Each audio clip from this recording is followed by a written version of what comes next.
আমি একে সালে আমি দেখলাম কি আসছে আর যখন আমি লোডটা আমি দিব একদম পাবলিকের কাজ নাই, আমি গভর্নমেন্টে কাজ করছি, আমি একদম লোড নাই দিলে কালকে যখন আমি কমপ্লিট করে দেবো না, আমি তো লোড আছে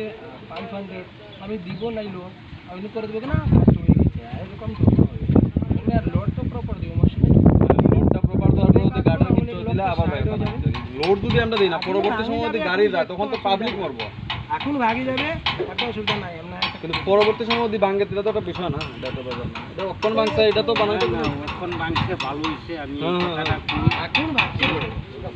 3-4 দিন লাগবে একটা গাড়ি বানাইতে। আমি এখনই যত বলছি আর একটা বিষয় অঞ্জন, তার সাথে যে কথাটা বলতাম আসলাম, এদিকে কোম্পানি সহ যে ডিএম স্টাফ সহ সব কিছু হয়েছে, কিন্তু তারা এটা যদি বর্ষায় পড়লে এই জায়গাটা যদি পূরণ না হয় বাড়িঘর পুড়িতে ভাঙছে না, না দেখেন বাড়িঘর